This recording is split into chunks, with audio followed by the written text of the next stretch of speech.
ইমাম বুখারী রহমতুল্লাহ আলাইহি যখন তিনি এত লক্ষ লক্ষ হাদিসের হাফেজুল হাদিস, এত হাদিস তিনি জানতেন, তিনি এই হাদিস লেখার আগে, এই কিতাব লেখার আগে শুরুতে যে হাদিসখানা লিখলেন সেটা নিয়তের বিশুদ্ধতার উপরে ভিত্তি করে হাদিসটা লিখলেন।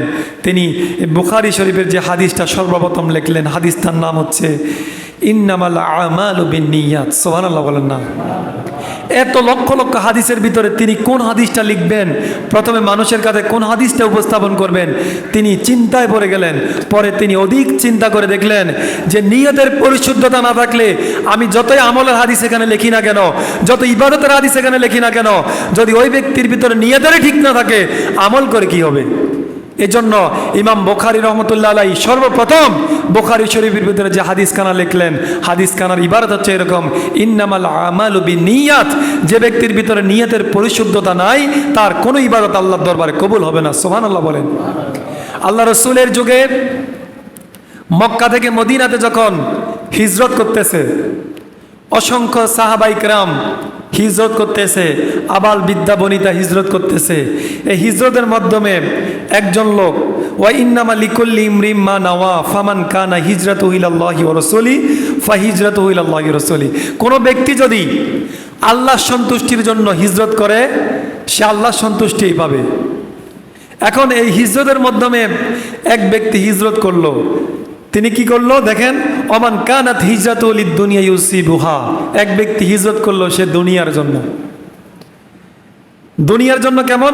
ওয়া ইমরাতি আও ইমরাতিন ইয়াতাজাওয়াজুহা। তার এক প্রেমিকা, অর্থাৎ তিনি একজনকে বিবাহ করতে চেয়েছিলেন। এখন যখন মক্কা থেকে মদিনাতে মানুষ হিজরত করা শুরু করলো, তার এক প্রেমিকা, অর্থাৎ যাকে সে বিয়ে করবে, সে ওই হিজরতের সঙ্গীদের সাথে হিজরত করে ফেলছে। এবার যে ব্যক্তি ওই মহিলাকে বিবাহ করতে চায়, সে দেখলো আমি যদি মক্কায় থেকে যাই, মদিনা তো আমার, যাকে আমি বিবাহ করতে চাই সে তো মদিনায় চলে গেছে, তাহলে আমি তো তাকে বিবাহ করতে পারবো না। কি করব? তাহলে আমি হিজরত করে ফেলি। এখন ওই ব্যক্তি হিজরত করে ফেলেছে। ফাহিজরাতু ইলা মা হাজারা ইলাই। ওই ব্যক্তি যে হিজরত করলো, সে কি আল্লাহ সন্তুষ্টির জন্য করলো নাকি মহিলাকে বিবাহ করার জন্য? মহিলাকে বিবাহ করার জন্য। যে ব্যক্তি আল্লাহ সন্তুষ্টির জন্য হিজরত করবে, সে ব্যক্তি ফাহিজরাতুহু ইলাল্লাহি ওয়া রাসূলি, সে আল্লাহ এবং তার রাসূলকে পাবে। আর যে ব্যক্তি দুনিয়া পাওয়ার জন্য, কোনো মহিলাকে বিবাহ করার জন্য, কোনো আল্লাহ এবং তার রাসূলের সন্তুষ্টির বাহিরে গিয়ে কোনো সিদ্ধান্ত, কোনো কূটকৌশল, কোনো কিছু পাওয়ার জন্য সিদ্ধান্ত নিয়ে হিজরত করবে, যে ব্যক্তি যে উদ্দেশ্যে হিজরত করবে সে সেটাই পাবে। কথা বলুন ঠিক কিনা? যারা আল্লাহ এবং তার রাসূলকে সন্তুষ্টি করার জন্য হিজরত করেছে, মক্কা থেকে যখন তারা মদিনায় চলে গেল, মদিনার আনসার বাহিনী, এই মুহাজির যারা হিজরত করেছে, যাদের দুইটা বাগান আছে খেজুরের, একটা তার মুসাফির ভাইকে দিয়ে দিয়েছে, মুহাজিরকে দিয়ে দিয়েছে। যার দুইটা তিনটা স্ত্রী আছে, সাথে সাথে দুইটার থেকে একটাকে তালাক, তিনটা থেকে দুইটাকে তালাক দিয়ে দিয়ে মক্কা থেকে যেসব ভাইয়েরা মদিনায় গিয়েছে, মদিনা যাওয়ার পরে মক্কার ভাইদেরকে, তাদের স্ত্রীদেরকে তালাক দিয়ে তাদেরকে বিবাহ করার সুযোগ দিয়েছে। যাদের থাকার জায়গা নাই, থাকার জায়গা ছেড়ে দিয়েছে। যাদের খাবারের সুযোগ নাই, খাবারের সুযোগ করে দিয়েছে। অর্থাৎ যারা আল্লাহ সন্তুষ্টির জন্য হিজরত করেছে, তারা আল্লাহ সন্তুষ্টি পেয়েছে। আর যারা দুনিয়া এবং কি কোনো মহিলাকে পাওয়ার জন্য হিজরত করেছে, তারা দুনিয়া এবং ওই মহিলাকে পেয়েছে, আল্লাহকে খুঁজে পায়। কথা বুঝছেন? এই জন্য আমাদেরকে ইখলাস, যদি আল্লাহ সন্তুষ্টি যদি নিয়ে কোনো কাজ করেন, আল্লাহ আপনার সন্তুষ্টি পাবেন। আর দুনিয়ার জন্য, দুনিয়া পাওয়ার জন্য যদি কোনো কাজ করেন, দুনিয়ার লোভ লালসা পাওয়ার জন্য যদি কোনো কাজ করেন, আপনি দুনিয়ায় পাবেন, আল্লাহ সন্তুষ্টি পাবেন না। হযরত আবু হুরায়রা রাদিয়াল্লাহু তাআলা আনহু একটা হাদিস বর্ণনা করছেন, সহিহ বুখারীর 1905 নম্বর হাদিস। ওই হাদিসের ভিতরে আবু হুরায়রা রাদিয়াল্লাহু তাআলা আনহু হাদিস বর্ণনা করছেন, বুখারীর হাদিস। যিনি হাদিস বর্ণনা করছেন রাবিও শক্তিশালী, যে কিতাবের ভিতরে হাদিস আসছে কিতাবও শক্তিশালী। সুবহানাল্লাহ না? ইমাম বুখারী রহমতুল্লাহ আলাইহি বলছেন, কিয়ামতের দিন তিন শ্রেণীর ব্যক্তিদের বিচার করার জন্য আল্লাহ রাব্বুল আলামিন যখন বিচারের মাঠ কায়েম করবেন, তিন শ্রেণীর মানুষকে জাহান্নামে দিয়ে দিবেন। নাউজুবিল্লাহ কন্যা। তিন শ্রেণীর ভিতরে এক শ্রেণী হচ্ছে শহীদ, যারা যুদ্ধ করে। এক শ্রেণী হচ্ছে শহীদ। দ্বিতীয়ত হচ্ছে যারা জ্ঞানী মানুষ, আলেম, বড় আলেম, জ্ঞানী এবং বড় আলেম, সমাজের ভিতর প্রতিষ্ঠিত আলেম। তিন নাম্বার হচ্ছে সমাজের সবচাইতে বেশি যারা দান করে, দানবীর। খুব হৃদয়স্পর্শী একটা হাদিস। তিন শ্রেণীর মানুষকে আল্লাহ রাব্বুল আলামিন জাহান্নামে দিবেন। এখন শহীদকে যখন আল্লাহ রাব্বুল আলামিন বিচারের ফয়সালা করার জন্য বিচারের মাঠে যখন দাঁড় করাবেন, যখন নাম ধরে বলা হবো, অমুক যুদ্ধের অমুক শহীদ তুমি কই, সামনে আসো, সে তো মনে করবে আল্লাহ হয়তো আমাকে সামনে নিয়ে এসেছেন, যেহেতু আমি শহীদ হয়েছি হয়তো আমাকে ক্ষমা করে দিবেন। একটু আগে কিন্তু আমি আয়াতটা বলেছিলাম, যে আয়াতটা হচ্ছে এরকম যে কুলিন তুখফু মাফি সুদুরিকুম আও তুবদুহু ইয়ালামুল্লাহ। আল্লাহ মানুষের প্রকাশ্য এবং গোপনে সকল বিষয়ের খোঁজ খবর রাখেন। ফি সুদুরি, অন্তরের খবর রাখেন। এখন শহীদকে যখন বলা হবে তুমি তো দুনিয়াতে শহীদ হয়েছ, আজকে তোমাকে জাহান্নামের ভিতরে আমি ঢুকাইয়া দেব। শহীদ ভাবে আল্লাহ আমি তো দুনিয়াতে তোমার দিন প্রতিষ্ঠার জন্য, দুনিয়াতে তোমার ধর্মের প্রচার প্রসারের জন্য, তোমার দিন বাস্তবায়নের জন্য আমি শহীদ হয়েছি, আমাকে কেন তুমি জাহান্নামে দিবা? এই কথা বলার পরে আল্লাহ রাব্বুল আলামিন বলবে ঠিক আছে, তুমি যুদ্ধের ময়দানে গিয়ে রক্ত ঝরিয়েছো, শহীদ হয়েছ, লোকে তোমাকে শহীদ হিসাবে সমাজের ভিতরে তোমাকে শহীদ হিসাবে উপস্থাপন করেছে, কিন্তু আমি তো অন্তরের খবর জানি। তুমি যে শহীদ হয়েছ, তুমি যে মাঠে গিয়েছ, যুদ্ধ করেছ, রক্ত ঝরিয়েছ, তোমার অন্তরের ভিতরে মানুষকে দেখানোর জন্য মানুষ তোমাকে শহীদ বলবে, সমাজের মানুষ তোমাকে যোদ্ধা বলবে। এই যে তোমার ভিতরে আকাঙ্ক্ষা ছিল, এই যে লৌকিকতা ছিল, দুনিয়ার মানুষ তোমাকে শহীদ বলেছে, সম্মান করেছে, দুনিয়ার মানুষকে দেখানোর জন্য তুমি শহীদ হয়েছ। আজকে দুনিয়ার মানুষকে দেখানোর জন্য, লৌকিকতা ইবাদত করার জন্য, যারা ইবাদত করে আল্লাহ রাব্বুল আলামিন এই ইবাদত কবুল করেন না। আজকে আমি তোমাকে জান্নাতে দেব না, বরং তুমি দুনিয়াতে নিয়তের পরিশুদ্ধতা না থাকার কারণে, লৌকিকতা ইবাদত করার কারণে, মানুষকে লোক দেখানোর কারণে তুমি যে শহীদ হয়েছিলা, দুনিয়ার মানুষ তোমাকে সম্মান করেছে, আজকে তুমি আমার কাছ থেকে কোনো পুরস্কার পাবে না, আজকে তোমাকে আমি জাহান্নামে দিয়ে দিলাম। নাউজুবিল্লাহ কন্যা। একটা শহীদ, যে ব্যক্তি নিজের জীবনকে স্যাক্রিফাইস করে যুদ্ধের ময়দানে রক্ত ঝরিয়ে ফেলেছে, ওই ব্যক্তি আল্লাহর সামনে যখন দ্বন্দ্বমান হবে, আল্লাহ বলবে তুমি দুনিয়াতে যুদ্ধ করেছিলা, শহীদ হয়েছিলা, ঠিক তোমার অন্তরে ইখলাস না থাকার কারণে, আল্লাহ সন্তুষ্টি না থাকার কারণে, লৌকিকতা থাকার কারণে তোমাকে আমি জান্নাত না দিয়ে বরং আজকে জাহান্নামে ঢুকাই দিলাম। নাউজুবিল্লাহ বলেন। দ্বিতীয়তে আল্লাহ রাব্বুল আলামিন জ্ঞানী আলেম। আজকে তো আমরা সমাজের ভিতরে নানান ধরনের আলেমকে দেখতে পাই।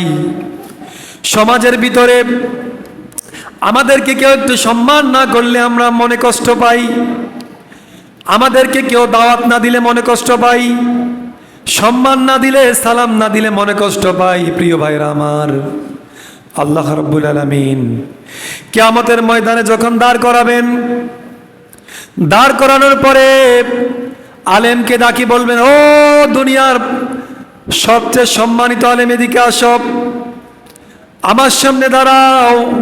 আচ্ছা বলুন তো, আল্লাহ যখন ডাক দিয়ে আল্লাহর সামনে দাঁড়াতে বলবে, আল্লাহ যখন কোনো ব্যক্তিকে ডাক দিবে, এমনিতে তো সে শেষ। আল্লাহ ডাক দেয়া মানে শেষ।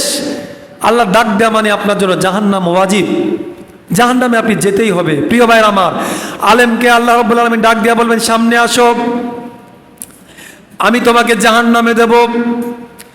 ওই আলেম বলবে আল্লাহ আমি তো দুনিয়াতে আপনার দ্বীনের প্রচার প্রসার করেছি, আমি তো দুনিয়াতে আপনার দ্বীনের প্রচার এবং প্রসারের জন্য রাতের পর রাত, দিনের পর দিন, মাঠের পর ঘাট ঘুরে ঘুরে আপনার দ্বীন প্রচার এবং প্রসার করেছি। আল্লাহ আপনি আমাকে জাহান্নামে কেন দিবেন?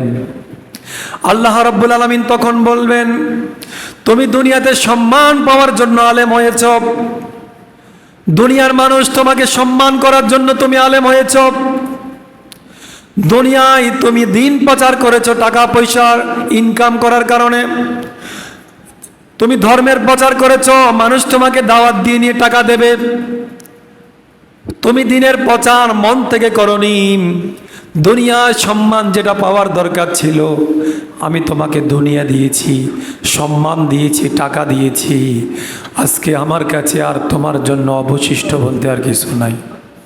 নাউজুবিল্লাহ কন্যা।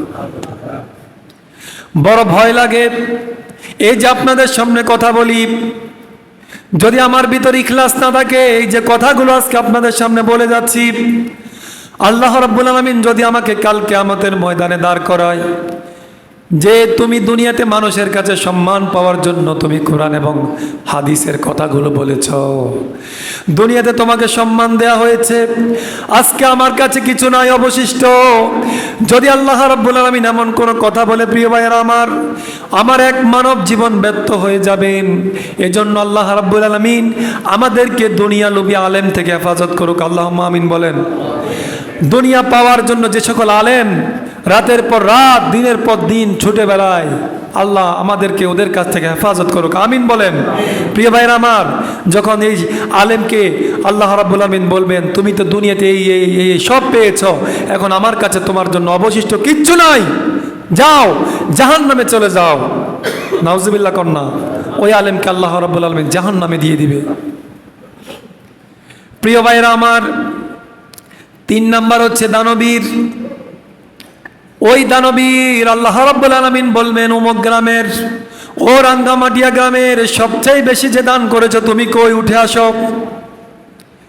যখন তাকে ডাক দিয়ে সামনে নিয়ে দাঁড় করাবে, তখন আল্লাহ রাব্বুল আলামিন বলবেন তুমি তো দুনিয়াতে অনেক টাকা পয়সা দান করেছো, কিন্তু আজকে তোমাকে জাহান্নামে দিয়ে দেব।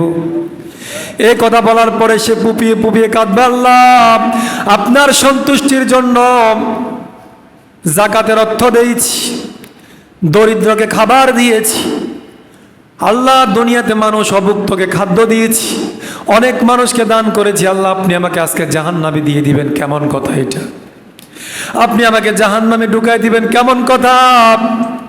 আল্লাহ রাব্বুল আলামিন তখন ওই ব্যক্তিকে বলবে তুমি দুনিয়াতে মানুষ তোমাকে দানবীর বলবে, মানুষ তোমাকে যাকাত দানকারী বলবে, মানুষ তোমাকে দানবীর বলবে, হাতেমটাই বলবে, দুনিয়ার সম্মান পাওয়ার জন্য তুমি দান করেছো, সম্মান দুনিয়াতে তোমাকে দিয়েছি, আমার কাছে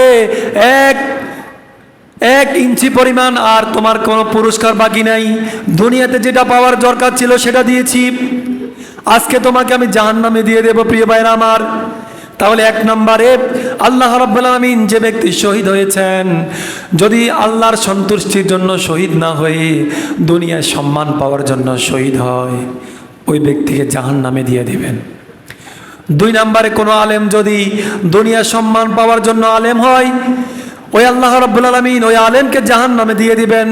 3 নম্বরে হচ্ছে কোনো ব্যক্তি যদি দুনিয়ার সম্মান পাওয়ার জন্য দান করে, আল্লাহ রাব্বুল আলামিন ওই ব্যক্তিকে জাহান্নামে দিয়ে দিবেন। এজন্য এই হাদিসটার জন্য শোনালাম, আমরা আল্লাহর জন্য যে কাজ করি দুনিয়ার জন্য সে কাজ করা যাবে না।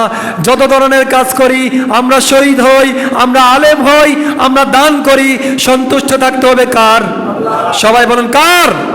যদি আল্লাহ সন্তুষ্ট আপনার থাকে তাহলে জান্নাত আপনার জন্য ওয়াজিব হয়ে যাবে। এই হাদিসটার সাথে একটু সঙ্গতিপূর্ণ একটু কথা বলি। যে ব্যক্তি আল্লাহ সন্তুষ্টির জন্য শহীদ হয়, ওই ব্যক্তির শরীর থেকে 1 ফোঁটা রক্ত জমিনে পড়ার আগে আগে আল্লাহ রাব্বুল আলামিন তার জীবনের সমস্ত গুনাহ মাফ করে দেয়। সুবহানাল্লাহ। তাহলে যদি আপনি আল্লাহর জন্য শহীদ হতে পারেন, আপনার শরীরের থেকে 1 ফোঁটা রক্ত ঝরার আগে আগে এক জীবনে আপনি যত গুনাহ করেছেন, সাথে সাথে আপনার জীবনের সমস্ত গুনাহগুলো ক্ষমা করে আল্লাহ রাব্বুল আলামিন আপনাকে আপনার নামটা জান্নাতি কাতারে লিখে দিবেন। সুবহানাল্লাহ বলেন। তাহলে আমরা কি দুনিয়া লোভী, দুনিয়া পাওয়ার জন্য শহীদ হব, নাকি আল্লাহ সন্তুষ্টির জন্য? সবাই বলুন আল্লাহ সন্তুষ্টির জন্য। দ্বিতীয়ত আল্লাহ রাব্বুল আলামিন বলছেন জান্নাতে আগে প্রবেশ করবে আলেম।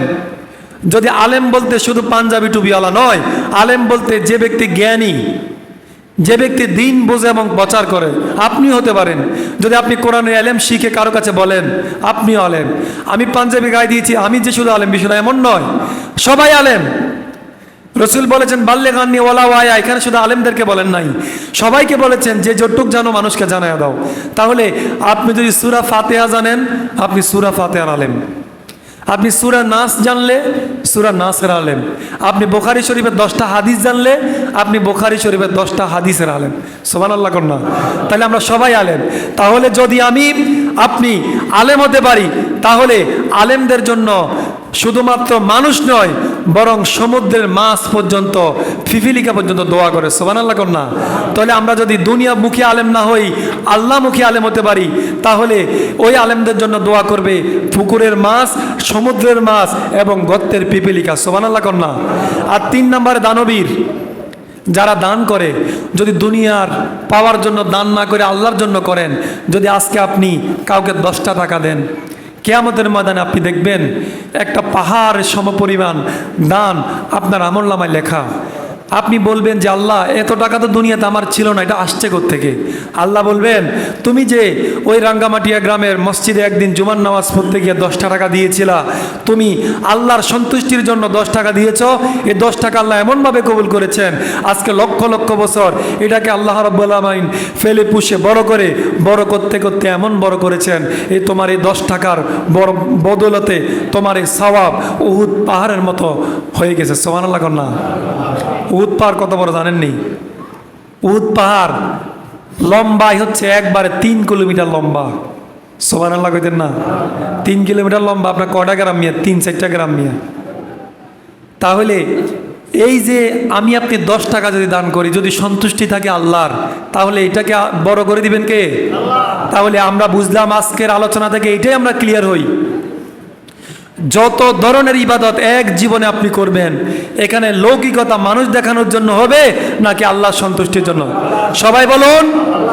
আমাদের নামাজ বলেন, রোজা বলেন, হজ বলেন, জাকাত বলেন, কাউকে কোনো কিছু দান বলেন, যত ইবাদত করি সব ইবাদত হবে ইখলাসের সহিত আল্লাহর সন্তুষ্টির জন্য, কোনো মানুষকে দেখানোর জন্য যত ইবাদত করি, কোনো ইবাদত আল্লাহর দরবারে কবুল হবে না। আল্লাহ সুবহানাহু ওয়া তাআলা আমাদের প্রত্যেককে ইখলাসের সহিত আল্লাহ সন্তুষ্টির উদ্দেশ্যে সামান্য থেকে সামান্য, ক্ষুদ্র থেকে ক্ষুদ্রতর যত ইবাদত করি না কেন, সব ইবাদত কার জন্য করতে হবে? কার জন্য? আমাদের ইবাদতের ভিতরে কোনো লৌকিকতা, লোক দেখানো থাকতে পারবে না। আল্লাহ সুবহানাহু ওয়া তাআলা আমাদের প্রত্যেককে তার দিন বুঝে ইবাদত করার, আমল করার তৌফিক দান করুক। আল্লাহুম্মা আমিন।